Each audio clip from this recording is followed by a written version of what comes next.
Great. Welcome to this class. In this class, we're going to talk about mobile application development in React Native and Expo. My name is Daniel Graham. I'll be your guide on this wonderful journey. So, why React? Why not develop it in Kotlin or Java, like the languages that Android supports? Why not Swift or Swift UI or Objective C, like what Apple supports? Why not C Sharp, like what Windows Phone supports? And so, why pick React Native? So if you're going to develop an application that's going to work across all of these devices here, you're going to have to write a separate code base for each of them. You may have to write something in Java or Kotlin, Swift or Objective C, and C Sharp. So you're going to have to develop three separate applications.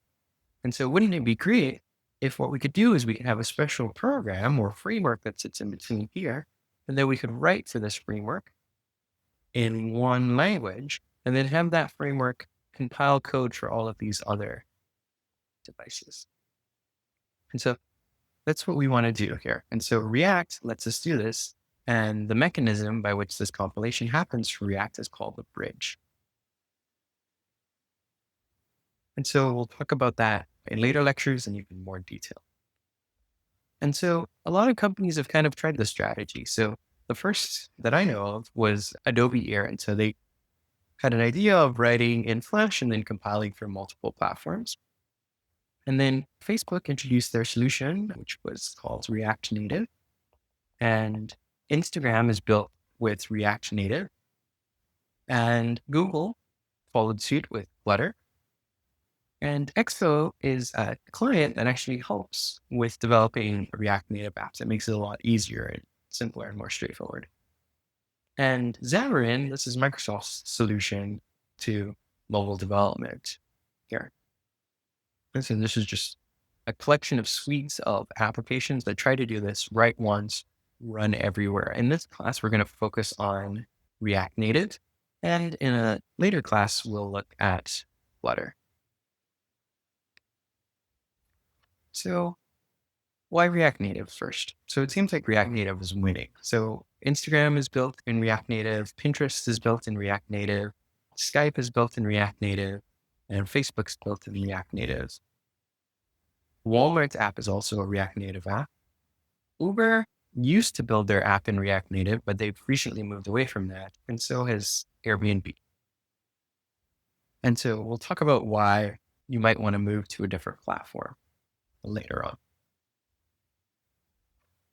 So the overview of the class, we strongly recommend that you have a very solid understanding of JavaScript and functional programming. And there's a class on the course site that does a deep dive into JavaScript. So I strongly recommend that if you're not familiar with JavaScript, take this class. And so there's some key concepts that you'll need to understand. You'll need to be able to do asynchronous programming, have a strong understanding of promises. You'll also need to have kind of a deep understanding of the notion of map and reduce. And so once you feel like you have a really solid understanding of these concepts, JSON, how to do object notation, I think that you'll feel comfortable progressing through the rest of the material in this class. So we're going to kind of look at a couple key things. We're going to look at application architectures. We're going to talk about functional components, and we're going to compare those to class-based components. We're actually going to look at class-based components first. And then we're going to talk a little bit about how do you get data to propagate through your application? How do you get different components to communicate? And so we'll look at this notion of Redux, Flux. And then we'll talk about, well, how do you build persistence and communicate with external databases? And so we'll look at real-time databases, and we'll look at how they're structured in this notion of collections and documents. And then we'll talk about other architectural strategies that are really useful for mobile development, like the pub/sub architecture. And so as we discuss these, we'll be building up a mobile app as we go along. And so you can follow along, or you'll be able to look at these small snippets of code, which we'll call snacks, that you can then modify. So why the name React, right? And so it's kind of a different programming style or idea.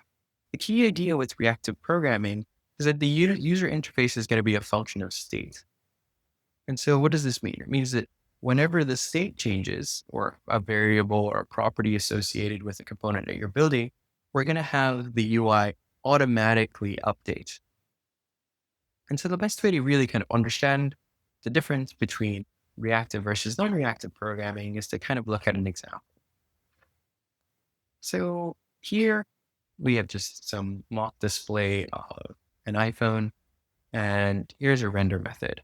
And a render method is an abstraction on a method that the OS provides that allows you to kind of draw on the canvas. And we'll call this part the canvas. So here's a non-reactive style of programming. Here, what we're going to do is we want to have the user tell us what color to paint the screen, and then we're going to paint it. And so this is just a pseudocode example. In the other slides, we'll actually look at real code, and we'll also provide you with little executable snippets after each lecture. You'll see how that works a little later on. So maybe we start off with our color as white, and then we have some while loop that's going to constantly prompt the user for a color change. And so we could say, well, if the color is not equal to the previous color that the user entered, then we're going to go ahead and render that color. Otherwise, we're just going to prompt the user again for what color. And so this is really not a very good way to structure an application, right? It does do the update of the color appropriately, but it asks the user an infinite number of times to enter a color, right? Which we probably don't want. And we also have an infinite loop, right? And that's never good for structuring programs. So ideally what we want is a different strategy for structuring our program. So one approach that we could do is we could instead create a framework that lets us react to a change. And so we want to update the color when that color variable changes. So that's just a brief kind of introduction. In the next couple of lectures, we'll get into the real nitty gritty. So in the next lecture or next section, we're going to talk a little bit about XML and how XML formats are used across these platforms to create designs.